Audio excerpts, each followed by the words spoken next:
প্রতিদিনের নিউ রান্নার blog share করছি আমি আপনাদের সাথে। হ্যালো ভিউয়ার্স, আসসালামু আলাইকুম। চলে আসলাম মরিয়মস কিচেন পেজ থেকে। সকাল সকাল নাস্তা শেষ করে নিয়েছি। আজকে রান্না করছি কিছু আয়োজন, আপনাদের সাথে সেগুলি শেয়ার করব। তো সকাল সকাল লাল শাক নিয়ে আসছিল, সেগুলি আমি এখন কেটে বেছে নিয়েছি। এখন এটাকে আমি ধুয়ে রান্না চড়িয়ে দিলাম। তো এক এক করে আমি সবগুলো শাক দিয়ে এখন এটাকে উপরে একটু লবণ দিয়ে এটাকে আমি জাস্ট কিছুক্ষণ ভাপিয়ে নিয়ে এখন এটাকে আমি উঠিয়ে নিলাম। তারপরে এটাকে এখন আমি ফোড়ন দিয়ে দেব। তো ফোড়ন দেওয়ার জন্য এখন আমি পেঁয়াজ কুচি নিয়েছি। তো পেঁয়াজ কুচির সাথে কয়েকটা আমি কাঁচামরিচ অ্যাড করে নিলাম। তো অ্যাড করে এখন আমি শাকটাকে জাস্ট কিছুক্ষণ এটাকে ভেজে নেব। ভেজে এখন আমি এটাকে নামিয়ে নেব। তো এই সব সময় আর কি এভাবেই আমি লাল শাকটা রান্না করি। তো আমার খাবারের মেনুতে সব সময় লাল শাক বা অথবা একটা সবজি থাকে। তারপরে স্কুল থেকে আসার সময় বাচ্চাকে দিয়ে আসার সময় ড্রাগন ফ্রুট নিলাম, তারপর কলা নিয়েছি, আনারস নিয়েছি, সাথে ছিল একটা পাউরুটি। তো পাউরুটি দিয়ে কলা আমার বাচ্চারা ভীষণ পছন্দ করে। তা আপনাদের সাথে একটু শেয়ার করে নিলাম। ঝটপট ডাল রান্না করে নিচ্ছি। তো ডালটা আমি আজকে হাতা মেখেই বসিয়ে দিয়েছি। আর আমাদের খুব পছন্দের একটা রেসিপি শেয়ার করছি আজকে। করলা আলু স্লাইস করে কেটে নিয়েছি, ইলিশ মাছ দিয়ে আজকে এই রেসিপিটা করে নেব। তো ইলিশ মাছটাকে এখন আমি কেটে বেছে নিয়েছি। তাই এখন ঝটপট এটাকে এখন আমি ক্লিন করে এখন আমি এটাকে ভাজি করে নেব।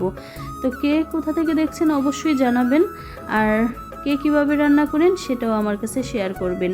তো মাছটাকে আমি ভেজে নিচ্ছি।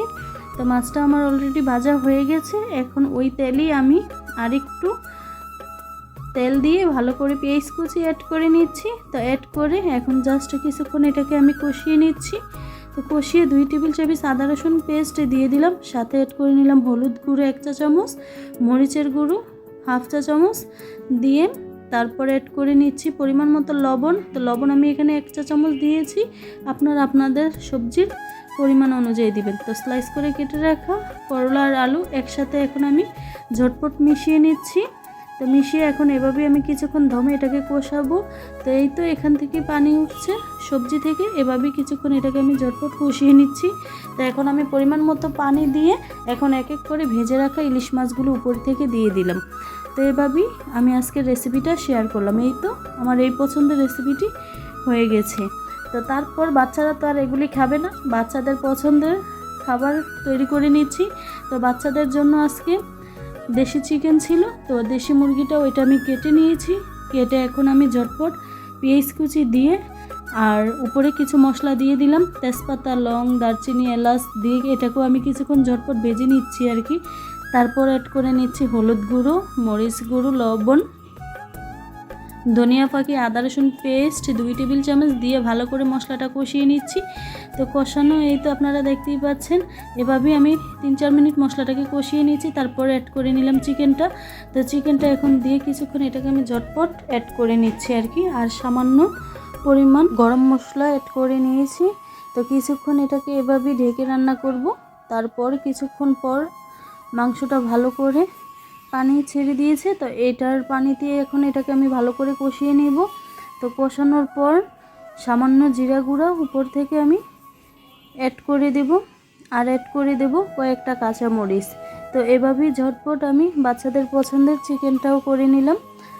তো কে কোথা থেকে দেখছেন অবশ্যই জানাবেন, আর ভালো লাগলে আমার পেজটাতে পাশে থাকবেন। তো এই তো চিকেনটাও রান্না হয়ে গেছে। তো আজকে ঝটপট রান্নাগুলি আমি আপনাদের সাথে শেয়ার করলাম। তারপর সন্ধ্যাতে একটু পাস্তা রান্না করে নিয়েছি। এই তো পাস্তাটাও আমি আপনাদের সাথে দেখায় দিলাম। তো কেমন হলো অবশ্যই জানাবেন। তো বাচ্চাদের পছন্দের রেসিপিগুলি আজকে আমি শেয়ার করছি। তো সেই পর্যন্ত ভালো থাকুন, আল্লাহ হাফেজ।